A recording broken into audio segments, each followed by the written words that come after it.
Good evening, J. Carl. Salute, salute, salute. Grand evening, grand evening. Now, you're not getting any feedback from me, are you? You say, am I getting any feedback from you? Yeah, do I sound okay? Yeah, you sound like you in heaven. Beautiful. What more could I hope for? Few more days on Earth, I guess, huh? Right. We appreciate you guys being here. We're talking about the Federal Reserves and the Petro Dollar. Right now, Jerry will be the listener and you guys will be the co-hosts. And of course, and another thing will be the very special guest speaker. Let's talk about this Federal Reserves and the Petro Dollar. What would the Petro Dollar be? Because I know what the Federal Reserves is, but the Petro Dollar kind of messed me up a little bit. Yeah, well, let me go ahead and I'll just I'll get a Google definition so we can all operate from the same definition. Or DuckDuckGo. Mm-hmm. You got to be careful. So, you know what I'm saying? Absolutely. Let's go to Google, but just be careful, let's get it. Or DuckDuckGo. DuckDuckGo is a great one too. So yep. I should get back on DuckDuckGo, and people listening, I suggest check that one out because that's legit. Here, I'll just give the website this came from. So It's thebalance.com, world economy, trade policy. The petrodollar is any U.S. dollar paid to oil exporting countries in exchange for oil. It is the preeminent global currency. As a result, most international transactions, including oil, are priced in dollars. Oil exporting nations receive dollars for their exports, not their own currency. So the way I understood it was, before I read that, was that, say you're Iraq and you want to sell oil, you have to sell that in dollars. So whoever's buying that oil needs to change their currency into dollars first, then they can purchase that Iraqi oil in dollars instead of in the Iraqi currency. Somehow, I don't know how we got this put in place, but somehow the U.S. did this. It was a power play that we did after World War II. Basically, we kind of got the rest of the world by the short and curlies, if you know what I mean. Because really, you have to convert to sell your own oil. I mean, that's just... It's kind of amazing, and and then that speaks to the power of the dollar and how the dollar is propped up, well, mainly by the petrodollar here, and then by warfare. And, so we want to control any country that tries to sell oil in their own currency. We have to smack them down and get them in line with the corporate way, with the New World Order. Apparently, Saddam Hussein had a plan to sell in euros, bypassing the dollar, before we invaded his country. Gaddafi was planning on using the gold dinar before, killed him, unfortunately. And Gaddafi's a great example. What happened there is Gaddafi was going to get all of Africa to go to the gold standard. That would have made Africa one of the wealthiest nations in the world because of the amount of gold that they have. Okay, hold that thought. Yeah. Amount of the gold that they have. Hold that thought. Now check this out. Well, do you know actually that money is worthless because our ancestors, remember when they was picking all that cotton? A lot of that cotton just didn't go on clothes. It went on currency. If you go take a dollar bill and say, for instance, take some scissors and just take one of the blades and just rub it across the top of the dollar like you trying to shave down the dollar a little bit, you'll see fine fibers. That's cotton. It's worthless. But they trying to make you think that they are using real money when they're actually using gold and silver behind your back. Because that's the only thing of value. That's the only thing of value right now, gold and silver. But go ahead, my brother. And you got to take this first message, and I'll take the next one. Okay. Well, we have a message, and I am happy to listen to a message here. So let's go with the bubble. Pop in the bubble. Time stamp 11:07 p.m. Greetings once again, Brother Jerry. I'm rolling with you. And another thing, I just started following you. I'm glad you guys having that topic. I'm going to drop some jewels on this topic, and I'm going to pick up as many jewels as I can pick up. one of the jewels that I'm going to drop off to you guys, I just heard my brother and another say he don't know how this happened. I'm about to give you a date. The date was August the 15th of 1971, when President Nixon stopped the standard and the backing of our dollar with the gold. That's when the dollar lost the gold standard. Real talk. Don't believe me? Look it up. I'm going to continue dropping comments. And that's his story, and he's sticking to it. Boom. Well, fallback 313. Thank you so much. August 15th, 1971. I'm taking notes. So, any knowledge y'all drop, I'm taking notes so I can look it up online here. So I remember to comment because I respect everybody's opinion and input. One thing I just wanted to comment on that real quick, Jerry, and then I wanted to open up to any comments you might have, is Nixon canceled the gold standard. So basically our dollar is now what's called fiat currency, which is basically monopoly money. Yeah, we're on a board game right now, and you're absolutely right. That's why they call it the fiat dollar. It's going to combine the fiat dollar, the euro, and the yen. Check it out.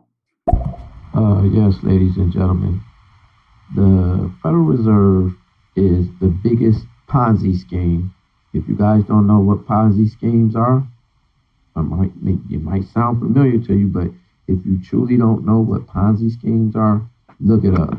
Google it, DuckDuckGo it, Bing it, whatever you got to do. Yes, the Federal Reserve is a giant Ponzi scheme. And they're also delivering us fiat currency, which means it's nothing. They're creating and printing this shit out of thin air. Real talk. That fiat currency is not being backed by the gold standard. It has no value. So like the brother was saying, with this Petro dollars, the reason why they're using our dollars instead of their dollars is because it would destroy our economy if they was using their dollars. Bam. Real talk, fallback. Thank you. As a matter of fact, that's it. That's why we're willing to go to war for this. Right? You start talking about going outside the dollar. No, man, our Navy is on the way. I can guarantee you that. And I just want to comment real quick on what. And see what people don't know when it comes to the foreign country, they're allowed to seize assets. Well, I got news for you.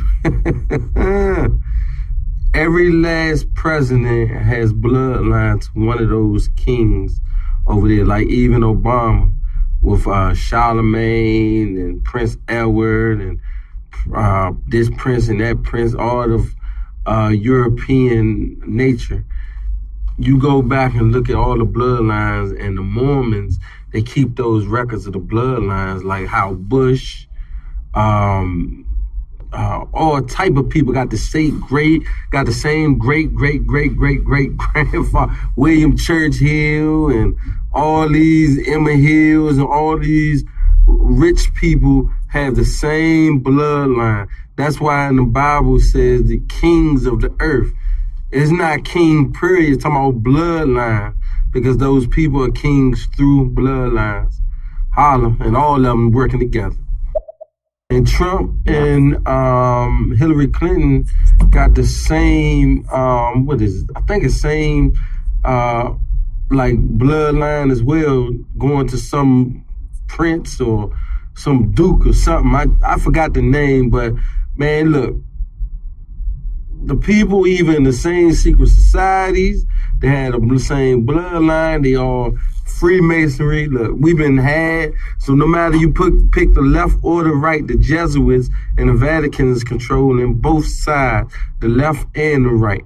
That's why you'll see a picture now of Pope Francis in the back of Joe Biden. The picture he took, all of them have to go see the Pope.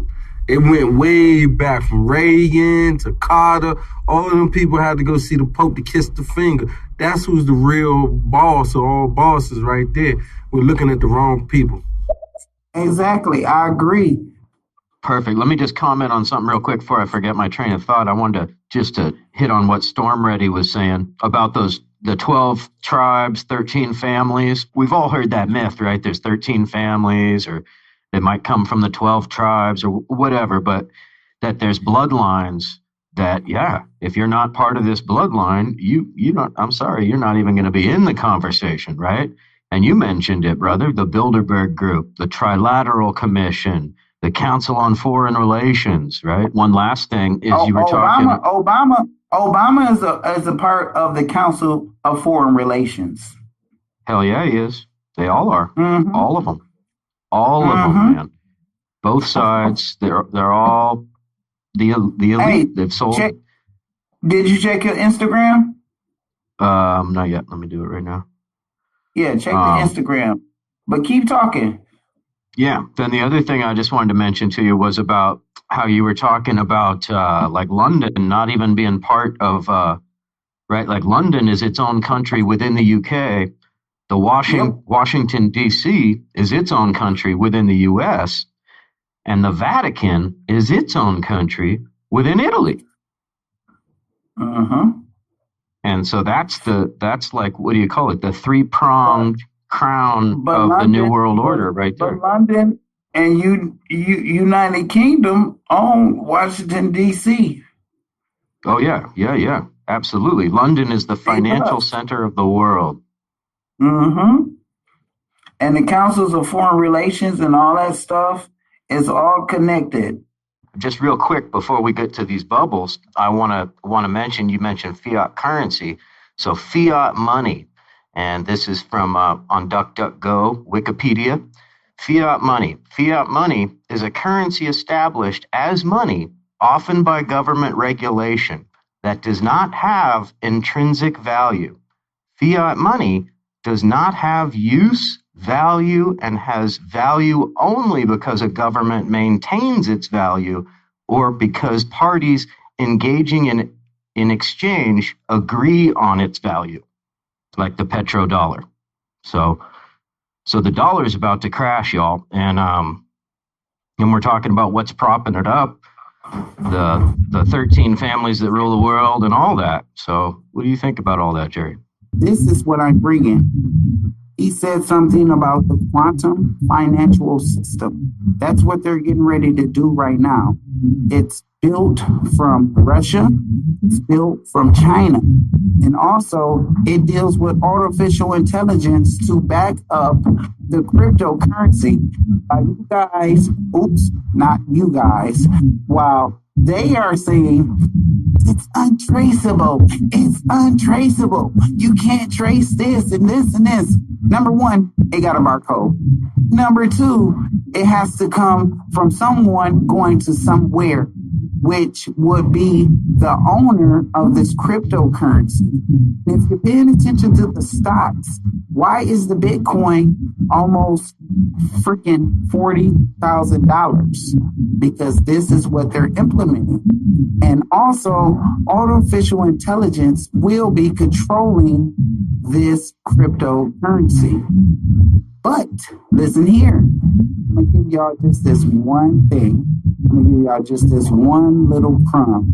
I'm not giving y'all 2 crumbs or 3 crumbs. I'm giving y'all 1 crumb. The quantum financial system is also to be a benefit for us because guess what? If you say you got 10 racks in your bank account and the that fiat dollar isn't worth anything, you might have an opportunity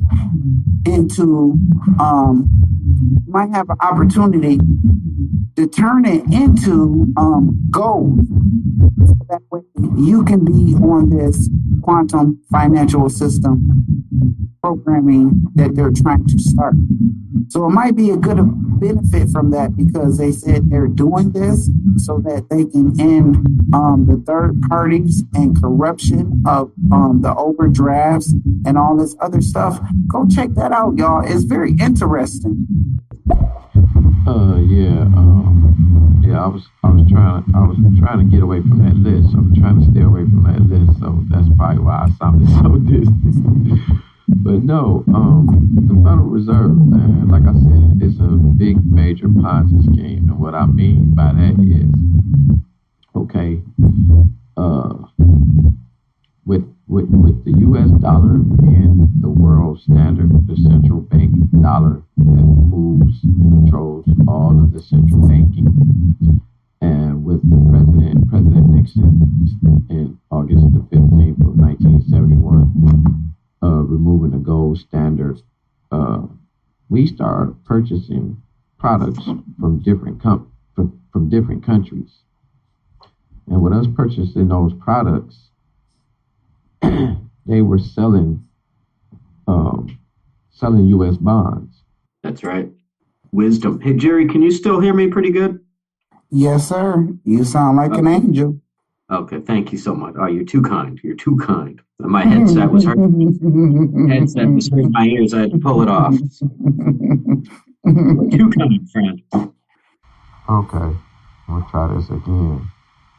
I've been trying to say the same message 3 times in a row so far, and it keeps, for some reason, kicking me off seeing message when it's sent. And this happens every time I get to dropping this knowledge. Yep, I don't know if any of you guys know what it feels like to go through an FBI investigation because of the information that you're giving up online. But I've been going through this for over the last 10 years. So it is what it is. I'm a warrior. So this message, hopefully this one will come through. And then in my next message, I will get back to this Ponzi scheme situation. This is basically a test message. I want to see if this one comes through because this is fucking ridiculous. Okay. So, but I will listen to